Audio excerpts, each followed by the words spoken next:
Welcome back to the channel, Living in Aurora, Jason Morris, eXp Realty. Today I'm going to go over the 5 top reasons not to live here. These are the worst things about living in Aurora, Denver metro area.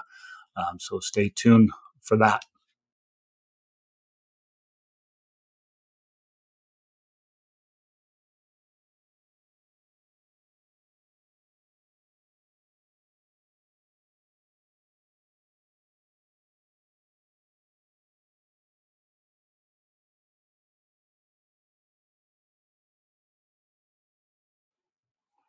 Welcome. This week's video on living in Aurora. I want to go over the top 5 worst things about living here. Most of my videos are on the great things here, but there are definitely reasons not to move here, things you need to be aware of. As I listed them out there, and the nice, beautiful ocean scene there. Weather is a big one. Traffic, live in a desert, lakes, if you want to call them lakes, and daylight. So I'll get into that here. I'll give some evidence. Just start sharing my screen so you can see some things. So sharing my screen here on the weather. So this is definitely a reason to avoid Colorado. So while we do say we have 300 days of sunshine a year, you never know which day it's going to be. We just had the wettest spring really on record. May was the wettest we've had in, I think, 5 decades, and June was the wettest we've ever had since they started recording it since the 1800s. So the variety is amazing. So here's an example of kind of that fluctuation. These are just averages, some extremes. Temperatures, we do track in the summer the number of days over 90 degrees. But as you can see in January, it's actually doesn't get too cold. We do get into the negatives from a extreme perspective. But the problem that this doesn't show is that it could rain, snow, tornado, hail, be totally bright and sunny, windy, all in the same day. We definitely had days where started out, nice spring day, comes in and snows, rains. This past May, June, hails. Beginning of June, we had a tornado. But again, all in one day, and then I'll end the day beautiful. Super windy. One of the sayings is that don't like the weather, stick around 5 minutes, it'll change, and it does. We're now in our stretch of warmer days. We're thankful that it's warmed up. Interesting enough, 1st of June of this year, it was in the 60s. And now we're, at 90 today. But I just wanted to highlight these extremes. So, like right now we're in July. These are averages, but look at the low. It could still get into the upper 50s. Average of 70. I think it's generally higher than that. August, get a cool down, but really August is generally, in the past, we've seen 100-degree days, which it should be. Do they have a?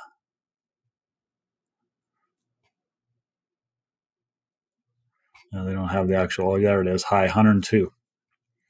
Don't really see that much in June. October starts cooling off, so you can see December, January, the coldest months.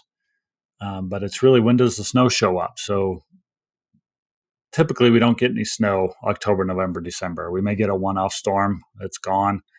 White Christmases haven't happened in the past few years. Definitely a reason not to be here. Probably think you should have white Christmases living in Colorado. If you're in the mountains, definitely. Down in the city, not really. You get in January, February. March is our snowiest month. February, second behind that. However, this March, it wasn't really like that, which was weird, because as we came out the end of April and into May and June, it rained like there was no tomorrow. Hail, no tomorrow. Again, that hadn't happened in the past. We'll get one-off hailstorms. I think people have said it's been 5 years since the last nice hailstorm. And And this year we've had 7 different ones.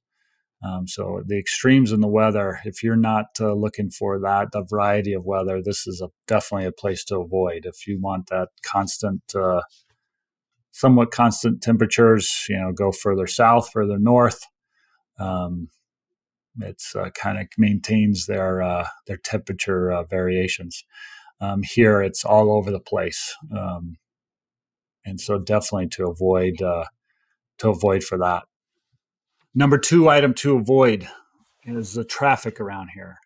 So I'm recording this in the middle of the day. You would think wouldn't be much traffic around, but here's a view of Google Maps.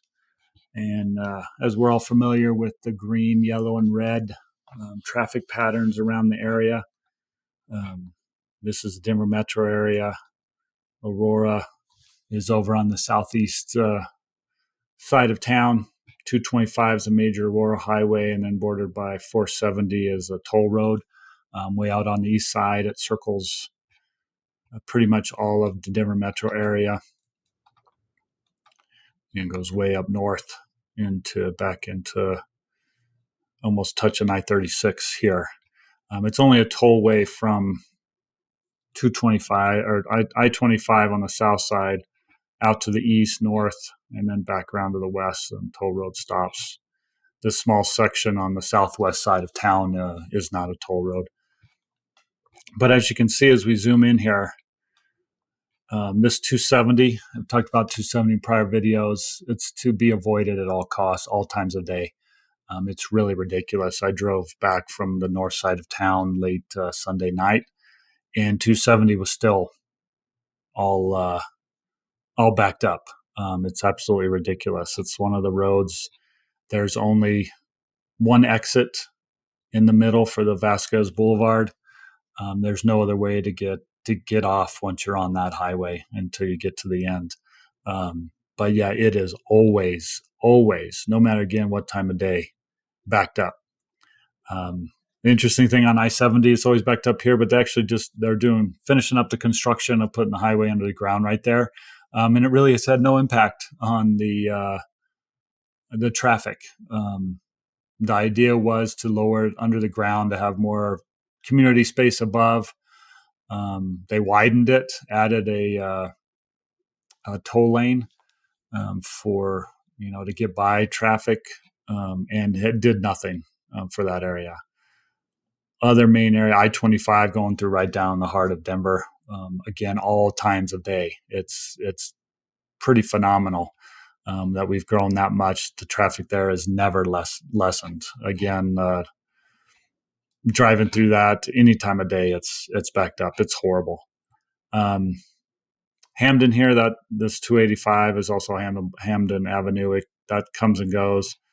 I-70 and 225 is this section here.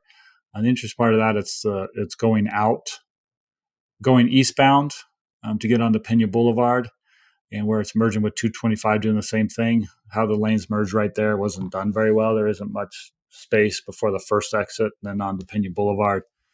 That comes and goes throughout the day, but you can tell it's the middle of the day going out, and Pena Boulevard's a main thoroughfare to get out to the airport.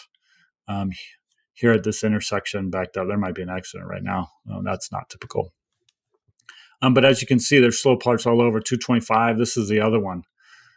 From Parker Road to I-25, this section going kind of westbound, always slowed down, always backed up.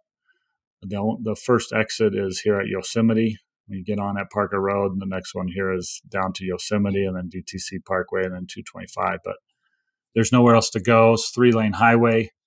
You'd think people would just go. For whatever reason, they don't, and it's always slow. Arapahoe Road's main thoroughfare I've talked about too. It gets backed up. There's a lot of business commerce here, so that makes sense. There's stoplights, but these are highways. 270 is only a 2-lane highway, so that's its problem. Two lanes going each direction. But I-70, they're out up to four lanes, 3 lanes on I-25, 3 lanes now on 225. It's just phenomenal. that we can't handle the support here. Besides that, we do have a light rail system, which goes along I-25 up north, 36, I-25, down Santa Fe line, out 225. We now loop and then out to DIA. There's a train that goes out there, all culminating in Union Station downtown. Good and bad about it. It's pretty fixed. They run about every half hour, depending on the train and direction you're going. But since COVID, they're not being utilized as much as they were prior to COVID. The bus system here isn't as good. It's really hard to pick up what bus goes where at what time. Google Maps actually does an okay job of picking both the light rail up and the bus lines. But it's not the best way to get around. Unfortunately, even with this traffic, the driving's the best. And so that's what keeps these roads packed, is there really isn't a good alternative to driving. When you do move here, you can live close to where you work or work from your home. Obviously you can avoid this. Get into your neighborhood grocery store, recreation, that type of thing isn't bad. Big one is getting up to the mountains in the winter for the skiing. Main way up is I-70. This is all backed up to have construction going on right now. But here you get to Loveland Pass. There's Loveland is the ski resort there. You can split off. 6th Avenue goes switch back up and get into Arapahoe Basin and Keystone. You keep on here, go to Copper Mountain, Breckenridge, on out to Vail, all the other resorts. But, this going from Denver to Vail is 90 miles. Always has been, always will be. But the funny thing is that over the time I've lived here, it's gone from a 90-minute drive to a 3-hour drive. If you get up on the road before 6 a.m. in the morning, you might be able to cut that down. Coming home, 3 hours, pretty much guaranteed, especially on the weekend. If you can get up during the week, it's a good time to go. You can cut down on that driving, but the weekend has just become ridiculous. They do have shuttle services, but they're sit in the same traffic. One nice thing for Winter Park right here is they do have what's called a ski train. You can catch it downtown Union Station. It's quite a nice ride up to Winter Park, ski for the day, and come back. It makes it a little relaxing of that time to get there and back.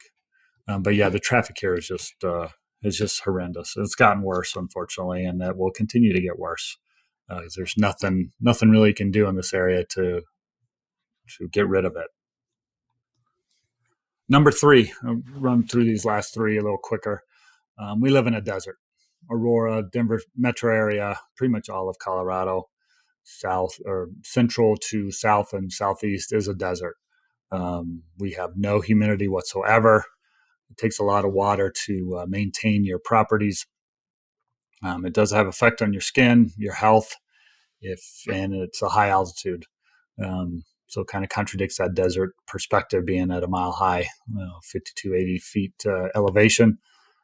But yeah, they're desert. Even with our May and June record rainfall, it's gone. A lot of what we call lakes and reservoirs, ways to maintain it, have done so. But here at the houses and things like that, the effects are over, and we're back to watering.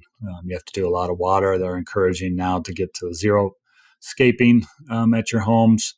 Some new build communities now only do zero scaping in the front yard, with some restrictions of what you can do in your backyard.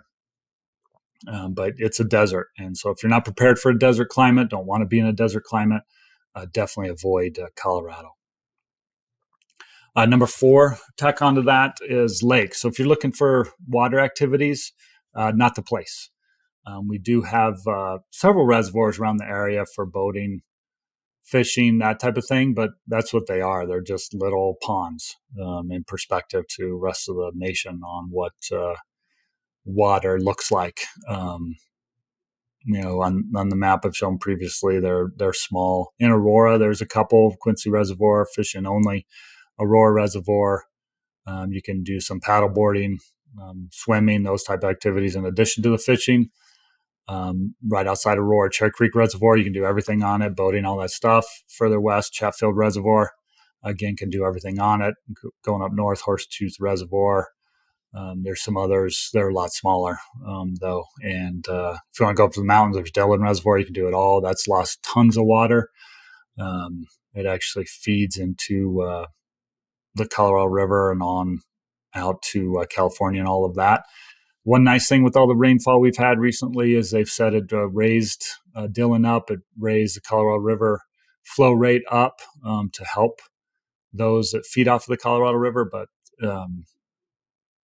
we don't have water around here. So if you're a big water sports fan, be prepared for the very busy, very active, crowded, small lakes we have in the area. It's not great. The last one that's kind of interesting, a little different that people talk about is being in the middle of the country in the Mountain West time zone.